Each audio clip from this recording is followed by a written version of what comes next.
Hi, I'm Erica. I'm Ashley, and this is our project on bones, joints, and cartilage. Start off, the skeletal system has three major things we're talking about. You have skeletal tissue, cartilage, and bones. These make up the skeletal system and how we function and move every day. And to start off with that, out of these three, cartilage happens to be the foundation of bone and where it grows from. So cartilage takes a long time to heal because it is avascular, because of the little blood flow. It takes a very long time to heal. And it is also surrounded by dense, irregular connective tissue for strong resistance and force and like tug on things, basically. Okay, there are three types of cartilage: hyaline, elastic, and fibro. The first type with hyaline cartilage, it kind of looks like a frosted glass when it's exposed, and it's the most common cartilage in your body, and is made up of very small collagen fibers. They are found in places like the ends of your bones, your sternum, your respiratory cartilage, like your larynx, your voice box, and also your nose, right here. Second to hyaline cartilage, we have elastic cartilage, which resembles hyaline cartilage. Elastic cartilage is only found in two places, though: your ears and your epiglottis, like that little flap that separates your food pipe and your breathing pipe. It's also made of elastic fibers to withstand repeated bending. You see? Last but not least is fibrocartilage. It's made of thick collagen fibers alternating for great tensile strength and also very highly compressible. It is found in areas subjected to great pressure and stretch, such as like the knee or the disc between the vertebrae. Being that cartilage is the foundation and how it grows in two ways: apophyseal and interstitial. Apophyseal is when the cartilage matrix kind of grows on top of each other, and on the outer shell it grows outwards. Interstitial, which is pretty obvious, it grows within the cartilage, so from the inside out. Now, as for when cartilage stops growing, it stops growing same time bones stop growing. When you reach adolescence and you're done with puberty, just about that time, cartilage stops growing. Moving on to the bones themselves, they provide several important functions for your body. Yes, they provide support and framework to cradle our soft organs, but they also provide protection, anchorage, which attaches our bones and tendons to skeletal muscles, enabling us to walk, to grasp onto objects, maybe flex a little for the ladies, I don't know. Mineral storage, you heard that drinking milk makes your bones strong because it's full of calcium, which is also an important mineral for your bones. So then we also have triglyceride storage, aka fat storage. Believe it or not, your bones store fat. Why? For energy production. And then we also have blood cell formation, or as everyone knows it, your bones make red blood cells. And also we have hormone production too, or more like hormone regulation, I guess. Your bones, they can regulate insulin and other hormones in the body. And all these functions play a major role in sustaining our day-to-day activities. While all bones perform these important functions, there are different types. The 206 bones are divided into two groups: axial and appendicular skeletons. Axial skeleton forms the long axis of the body and includes the bones of the skull, vertebrae, and the rib cage. Generally, these bones protect and support the body. Then appendicular skeletons consist of bones in the upper and lower limbs, the griddles, which are your shoulders and your hip bones. And these bones also help us move from place to place and manipulate the environment. Okay, so all the bones, they also don't all look the same. They're classified into four types according to shape. You have long bones that are longer than they are wide, and which have two ends called epiphyses and a shaft, which is the diaphysis. All the limb bones except the patella, wrist, and ankle bones are long bones, so basically all below here. And the short bones are cube bones and vary in size and in individuals. An example would be the wrist and the ankle bones. Flat bones are thin and flat and a bit curved. An example would be your sternum, or would be your scapula, which is your shoulder. Lastly, there are irregular bones. These bones do not fit in any of the other classifications, and they're weirdly shaped, such as the vertebrae or the hip bones, which just don't fit in the classifications. Moving on to the basic anatomy of bone, every bone is covered in a dense outer layer called the compact bone. The internal layer is a spongy bone, which looks like honeycomb, needle-like pieces called trabeculae. Between trabeculae is red bone marrow, which is blood and also known as hematopoietic tissue, or yellow. It's just yellow because of triglycerides and fat, bone marrow.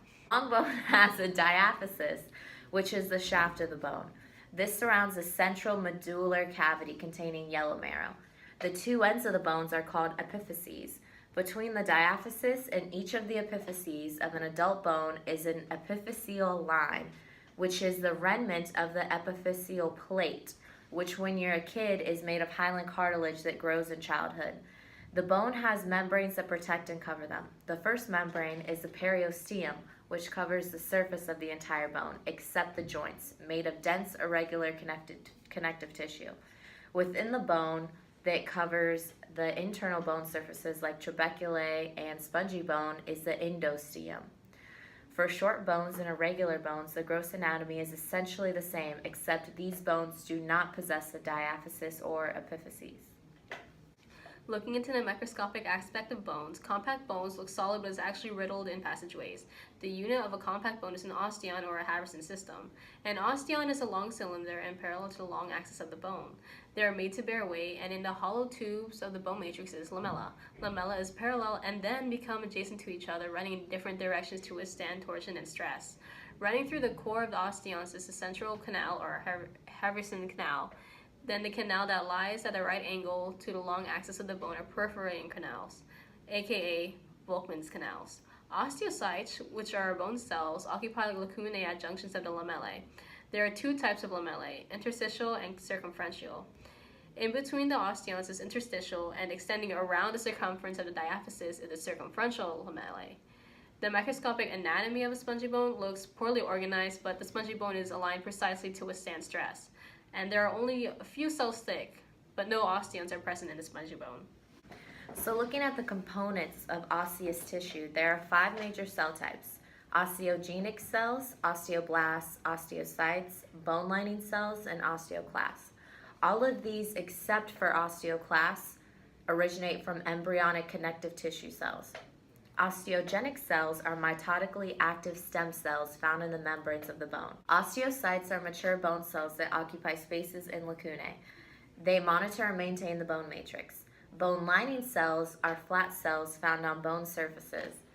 They also help maintain the bone matrix, acting as a marker for damaged bone. Lastly, osteoclasts act as a macrophage, which basically break down the bone. Continuing on to bone development, there are 2 forms of osteogenesis: intramembraneous ossification and endochondral ossification.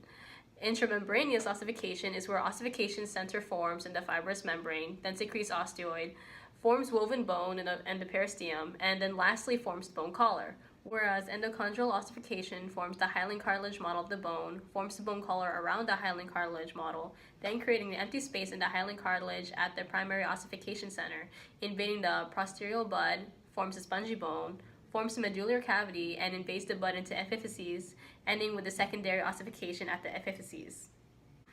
Now, with bone remodeling, it involves bone deposit and bone reabsorption. In the adult skeleton, the bone deposit and reabsorption occurs on the surface of the bone membrane. Together, the processes continue the bone remodeling where adjacent osteoblasts and osteoclasts work together to complete the cycle. So, fracture repair starts with forming the hematoma, more simply known as a blood clot, and the blood vessels in the bone and the periosteum surround the torn tissues. Next, the fibrocartilaginous callus forms, followed by the formation of a bony callus. Lastly, the cycle of bone remodeling occurs to complete the fracture repair. Now let's shift to the subject where we're going to discuss homeostatic imbalances or bone disorders. Osteomalcia is where the bones are poorly mineralized, causing the bones to become soft or weak. And the symptoms is pain when you put weight on the bones. And rickets is similar, but is a disease that is in children, and which makes it a lot much worse. And because the children are growing so rapidly, rickets is more severe. It is still a condition of soft bones. Symptoms would be bowed legs and deformities of the pelvis, skull, and rib cage. The bones can become enlarged and abnormally long. Osteoporosis refers to the bone reabsorption outpacing the bone deposit. So bones become more fragile, that something so simple as like sneezing or stepping off a curve can cause them to break. Basically, the bones is eating itself faster again and can rebuild. Cut that out. Osteoporosis refers to the bone reabsorption outpacing the bone deposit. The bone can become so fragile that something so simple as sneezing or stepping off a curve can cause them to break. Basically, the bone is eating itself faster than it can rebuild itself. Lastly, Paget's disease is characterized by an excessive bone deposit and reabsorption. So the new formed bone has an abnormally high ratio of spongy bone compared to compact bone and reduced mineralization causing weak bones. And that's our thing. Hope this helps. Oh God. It's homeostatic imbalances. Osteomalacia. Can we just redo that one? Hi, I'm Erica. I'm Ashley. And we have been blackmailed to do this video. Help! Whereas endochondral ossification forms a highly that doesn't work. Okay. Now we go on to bone deformities or Bone disorders. disorders. Okay, So and invades the blood into epiphyses. Okay. Whereas start from the beginning of the sentence. Yeah, well, that's all one sentence. Whereas Osteogenesis, which is the formation of bone. Continuing on to bone development, there are two forms of osteogenesis. Intramembrane. Mature bone cells that occupy. I just reread the sentence. Are mature bone cells that occupy spaces in lacunae. They monitor and maintain bone. You're making me think about it. I was like lacunae. Lacunae. So how do you say it? Lacunae. Lacunae? Yeah. Okay, hold on. I'm not ready for this. Okay. Then osteoblasts are bone. Come on, I want Chipotle. Well, okay, hold on. Okay, take 5. And This surrounds. Okay. A long bone usually has, usually it always has. So, a long bone has a diaphysis. A long Means this is why cartilage takes a very long time to heal, because there's not many nutrients. So wham, wham.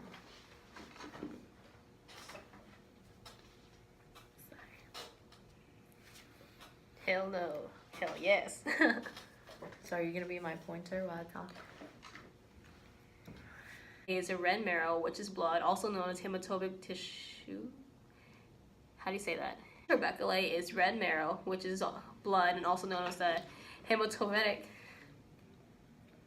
What was it called again? Tissue. Hematopoiesis. Hematopoietic. Okay. Hematopoietic. Okay. Moving on to the base. So to start off on this, the skeletal system. Just cut that out. Just keep going. Keep going. Yeah, it's the skeletal system. Okay. I hate talking on there. Other, and it grows out. What? Oh, I'm just looking at you. Okay. Which has a shaft with. Ow. I was doing good too. Who's calling your mama? I know. Mom, I'm literally in the middle of doing something. I'll call you in a little bit. Let me get done with this. Blood cell formation, which is in the bone marrow, which provides. Sorry, I actually don't know if that's in the bone marrow. It's very also It's fibrocartilage, not fibrous. located in between. Last but not least is fibrocartilage, which is made of very thick collagen fibers, alternating for great tensile space, and is also very Tensile space. compact bones look solid, but it's that. What? Compact bones look solid, but it's actually riddled in passageways. Why do you keep laughing? Because you're making me laugh. Oh, I'm just trying to read the script. Alright. Right. Hold on.